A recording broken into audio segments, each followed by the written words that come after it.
¿De verdad? ¿Es en serio? ¿Una guerra? Es que la estupidez humana no tiene fin. Una guerra es siempre un horror que supera toda ficción. El sufrimiento que conlleva es indescriptible, pero lo que más sorprende es cuando sucede en países civilizados, conocedores de la historia y amantes del arte y la cultura. Es un fracaso estrepitoso, la negación de todo vestigio de humanidad. Gran parte de las dificultades por las que atraviesa el mundo se deben a que los ignorantes están completamente seguros y los inteligentes llenos de dudas, mi gente. Hoy quiero compartir con ustedes mi pensamiento porque si algo es de lo que estoy segura, es que si hay reflexión, mi gente, hay esperanza. Reflexionemos entonces. La guerra es un mal absoluto. Si no mal recuerdo, hasta la Segunda Guerra Mundial, la doctrina política aceptada desde los tiempos de Napoleón era que nunca se podría condenar a nadie por crímenes de Estado, mucho menos por crímenes contra la humanidad. Ni qué decir tiene que semejante ideología permitía que cualquier nación pudiera arbitrariamente invadir y ocupar militarmente a otra y causar miles de víctimas inocentes sin que nadie en concreto fuese acusado como responsable. El nebuloso y ambiguo concepto de Estado lo cubría todo. Pero esa situación cambió definitivamente a partir del juicio de Nuremberg, Alemania, contra los principales líderes nazis. Por primera vez en la historia se encausaba a los responsables directos de crímenes contra la humanidad y a sus organizaciones criminales. El juicio duró desde el 20 de noviembre del año 45 hasta el 16 de octubre del 1946. Fue el principal juicio dirigido contra los principales líderes nazis, entre los varios juicios que tuvieron lugar después contra jueces y médicos nazis. Todos esos diferentes juicios contra el aparato nazi se conocen como los procesos de Nuremberg. Con las sentencias aplicadas a los principales dirigentes nazis, se sentaba un precedente y se ponían los fundamentos del Tribunal Penal Internacional contra la guerra de agresión y crímenes contra la humanidad. Al igual que en los juicios de Nuremberg, en Tokio también se formó un tribunal militar internacional que juzgó a más de 25 líderes japoneses por crímenes de guerra. 7 de ellos fueron sentenciados a muerte, incluido el general Hideki Tojo, de 61 años de edad, que como primer ministro autorizó el ataque sobre Pearl Harbor.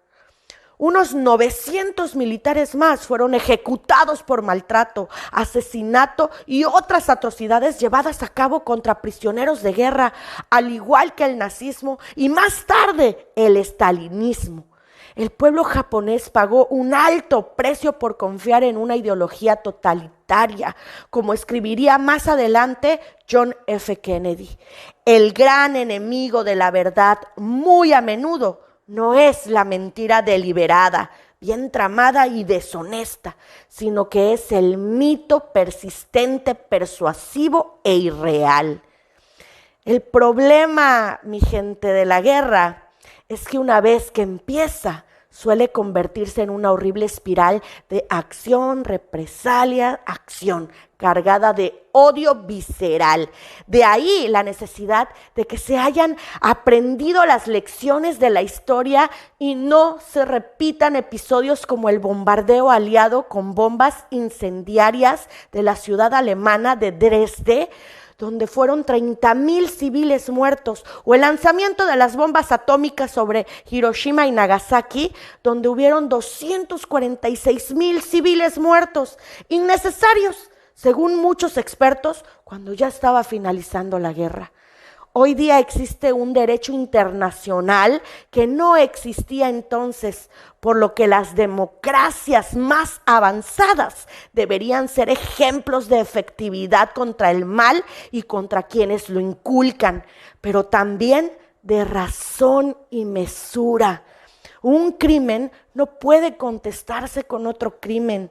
La experiencia histórica muestra que cuando se acaba con la propaganda y el adoctrinamiento vil, los ciudadanos vuelven a su vida normal.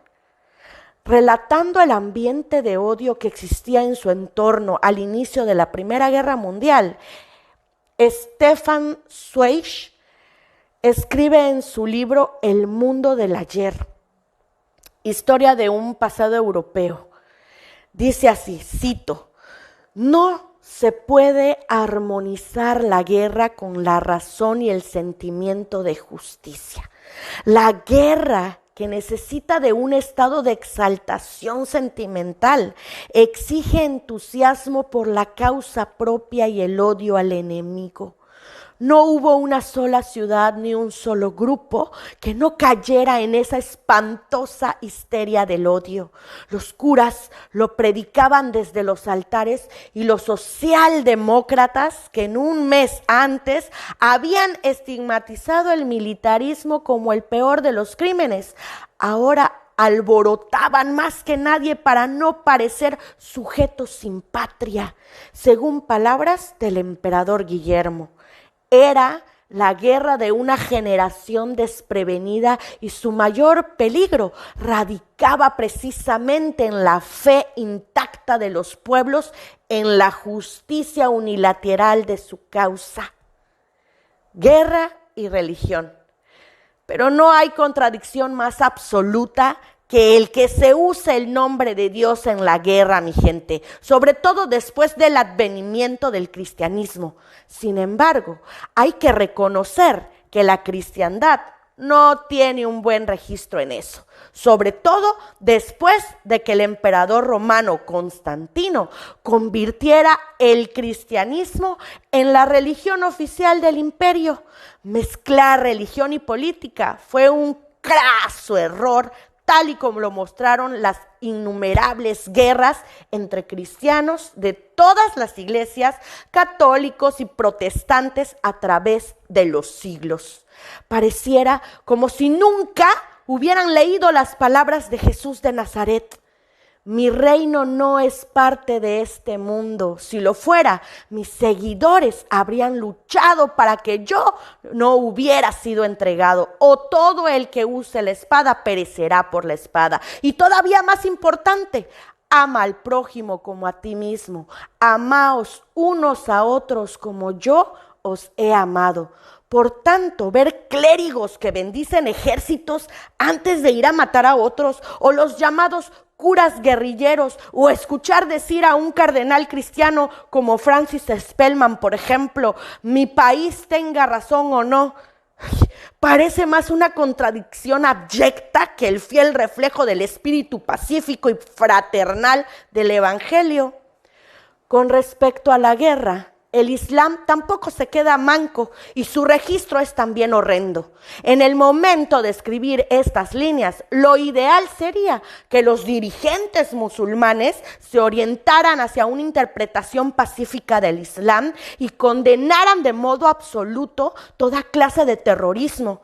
Al fin y al cabo, el Corán también contiene multitud de textos como, por ejemplo, Dios es misericordioso y quien mata a un hombre, mata a toda la humanidad. Se deberían, por tanto, obviar los textos agresivos escritos por Mahoma cuando huyó de la Meca por haber sido escritos en un entorno histórico concreto. Porque si hasta cierto grado la cristiandad ha cambiado en alguna medida, también podría hacerlo el Islam. ¿Por qué no? Porque bien pensado, matar en nombre de Dios, lo haga un musulmán, un cristiano o un hindú, es la más abyecta de las contradicciones, ya que niega de un modo absoluto la esencia misma de toda religión, es decir, amor a Dios y al prójimo. La guerra es un mal absoluto, mi gente. Esos ejemplos ilustran que es absolutamente imprescindible conocer bien la historia para que ésta no se repita. Y es que la guerra no se produce por generación espontánea, es más bien el resultado de un ambiente previo, de una atmósfera propicia, basada a menudo en el orgullo nacionalista, en el deseo de poder o en el simple odio al que no es de los nuestros. Y es que a veces el gran crimen de la guerra comienza con los más pequeños pretextos. Pero además que hay que desterrar la guerra como medio para redimir conflictos entre las naciones. La guerra como medio de redimir diferencias entre las naciones es oficialmente ilegal desde el año 1948 al proclamarse la Declaración Universal de los Derechos Humanos, los pactos de 1966 y la propia Carta Fundacional de las Naciones Unidas. Por tanto, el recurso a la guerra como sanción constituye un contrasentido tanto desde el punto de vista moral como desde el punto de vista jurídico. La guerra entre estados, precisamente por sus intrínsecas características destructivas, no admite justificaciones morales y políticas. Es de por sí un mal absoluto. Mi gente, se ha dicho que la esperanza es lo último que se pierde. También que si hay reflexión, hay esperanza. Pero hoy día parece que lo inmediato, lo urgente, se impone por doquier, y es que al final poco espacio queda para el pensar meditado. Sin embargo, existe la opción de resistirse y procurar hacer de la reflexión una sana costumbre, para evitar así la entrega con facilidad a toda suerte de vientos.